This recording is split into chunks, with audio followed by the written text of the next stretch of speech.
मेरे भाव प्रेमियों, आज श्री हरिगंगा किनारे बैठे श्री सुखदेव जी बताते उत्तरानंद परीक्षण, जिस समय भगवान कन्हैया ने कंस का वध किया और कंस का वध किया और कंस का वध करने के बाद जेल में दोनों भाई पहुंच गए। जेल के फाटक तोड़ डाले और अपने माता देवकी पिता वसुदेव को हथकड़ियों बेड़ियों से जेल से बाहर निकाला।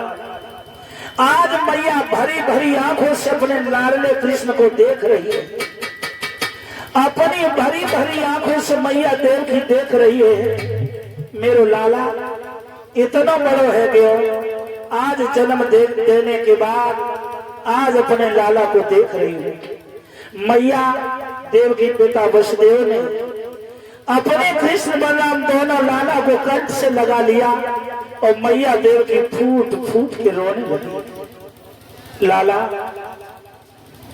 तेरी याद में मेरे यही क्षण प्राण अटके थे कि एक दिन विश्वास पर ये डोर अटकी थी, एक दिन मेरा लाला आएगा और जब पापी को अंत करके मुझे हथकड़ियों बेड़ियों से मुक्त जरूर कराएगा। आज मैया देवकी पिता वसुदेव को कन्हैया ने अपनी कंधों पर सर रखकर और बड़ा प्यार किया है भगवान ने। बोले माँ अब तुम्हें जीवन में कभी दुख नहीं मिलेगा। और माता पिता से भगवान बोले माँ आप मुझे आज्ञा दे दे, चलो महलों में, मथुरा के महल अब ये तुम्हारे लिए, चलो महलों में। लेकिन माँ मुझे आज्ञा दो, अपने नाना उग्रसेन को भी हम जेल से निकालने के लिए जाऊं। आज माता ने कहा जाओ अपने नाना उग्रसेन को निकालो जेल से। उसी समय मेरे भाव प्रेमियों, भगवान कृष्ण बलराम शेर की तरह दोनों दहाड़ते हुए गए और जिस कोठरी में, जेल की कोठरी में नाना उग्रसेन है, अपने नाना को निकाला भगवान ने। और जो राज उग्रसेन से कंस ने छीन लिया था, भगवान कन्हैया ने अपने नाने को राजा बना दिया। स्वयं मथुरा के राजा नहीं बने, स्वयं मथुरा के राजा नहीं बने, अपने नाना को राजा बना दिया। क्यों? भगवान कन्हैया मंत्री बन गए। सोचने लगे अगर मैं राजा बन जाऊं तो दुनिया के लोग कहेंगे कि जब राजपाट की खातिर राज के लालच में अपने मामा का वध कर दिया भगवान। उसी समय अब भगवान बड़े आनंद से रहने लगे। नाना उग्रसेन जैसे मथुरा के राजा हो गए, भगवान कृष्ण जैसे मंत्री। और अब माता पिता बड़े प्रसन्न हैं, लेकिन धीरे धीरे समय बहुत बीत गया। अब भगवान को अपनी माता यशोदा, बाबा नंद की याद आई, गोपियों की याद आई कि मैं परसों की कह के गए थे और बरसें बीत गई, बरसें बीत रही हैं, लेकिन मैं लौट के नहीं गोपियों के पास पहुंचा। और एक पत्र लिखने लगे भगवान राधा के लिए और कहा है युद्धों मेरा एक पत्र लेकर चले जाओ वृंदावन में। पत्र लेकर वृंदावन में चले जाओ और बोले भगवान अरे मेरे ऊधो वृंदावन जइयो, जाके राधा से कहियो याद कराते तेरो सामारो।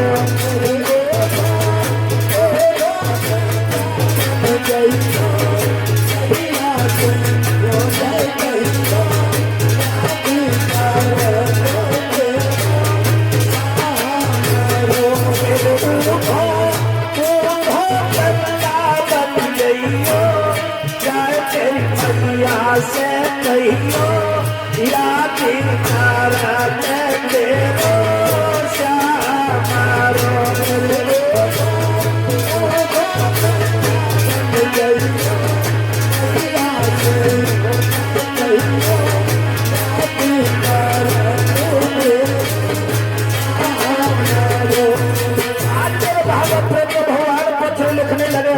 यशोदा के लिए और राधा के लिए और बोले भगवान आरे आत्मा की कली का राधा तुमको मेरी नमस्ते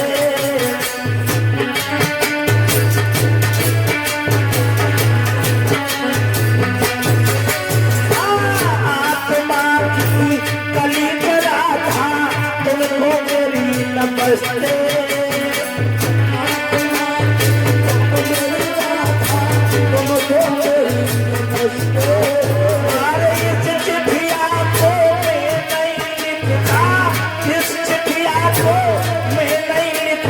बिल्कुल हंसते हंसते राधा राधा कैसे आऊं मथुरा में अब फंस जाऊं याद करा तेरो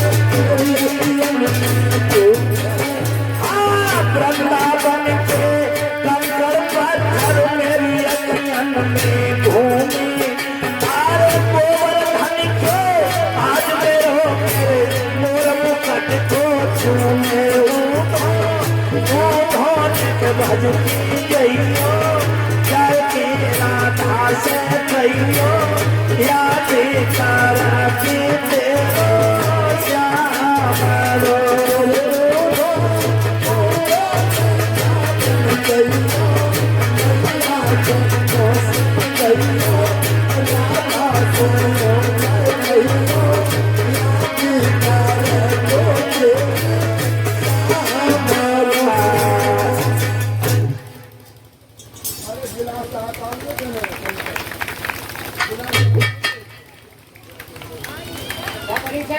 गिलास आ जाने कल तक मार कर देखा अरे घंटा से मंगाया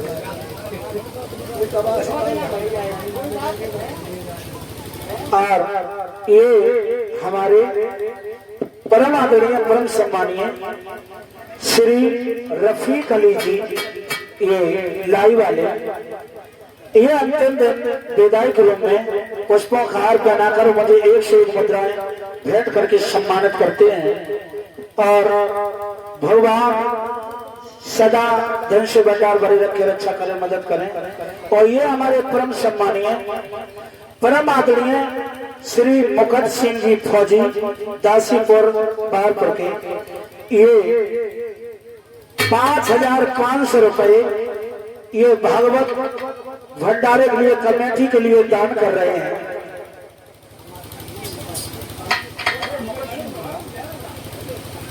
मेरे भागवत प्रेमियों आज 5,500 रुपए भागवत में ये भंडारे के लिए दान कर रहे हैं कमेटी के लिए हमारे परम आदरणीय श्री मुकुट सिंह फौजी जी ये दासीपुर के हैं। भगवान धर्म के नाम पर कदम आगे को बढ़ते रहे और प्रभु स्वाधीन सच्चिदानंद हर मनोकामना पूर्ण करें यही प्रभु से मेरी कामना है। मेरे भागवत प्रेमियों और भगवान कृष्ण ने पत्र लिखा भगवान कृष्ण ने पत्र लिखा और उद्धव को दे दिया और उद्धव इधर चले जाते हैं। इधर भगवान कन्हैया ने अपने मामा का अंतिम संस्कार किया। अपने मामा कंस का भगवान कन्हैया ने अपने हाथों से यमुना के किनारे अंतिम संस्कार किया। अब भगवान कृष्ण की दोनों मामी अस्थि प्राप्ति हो रही है तो भगवान समझाते हैं मामियों रो नहीं बोले मामियों रो नहीं बोले मामियों धन छोड़ो और ये सब मतलब का रोना है और क्या तुमको मालूम नहीं ये हाल सभी का होना है।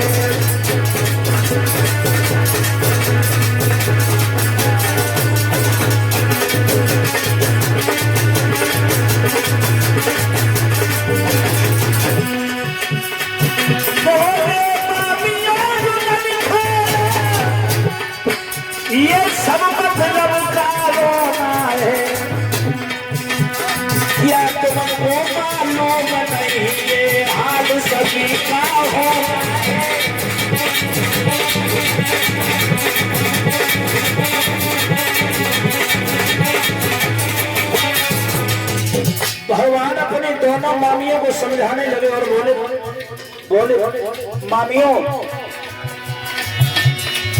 बैठी है दुनिया कमर कसी,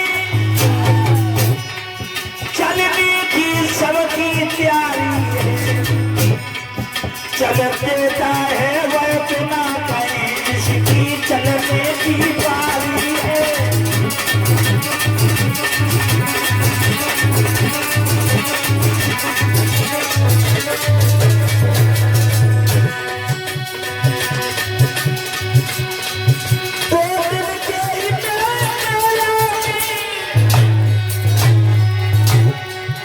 मेरा तेरा दिखलाता है, जब कोई न बाजा बजता है, तब कोई संग नहीं जाता है।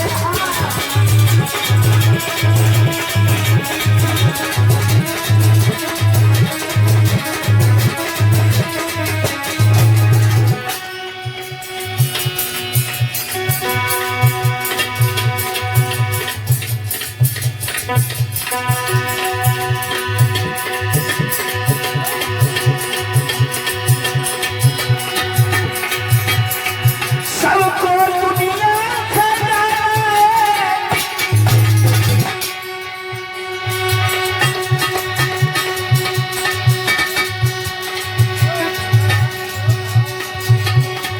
ये हाल सभी का होना है, पीर घमंड में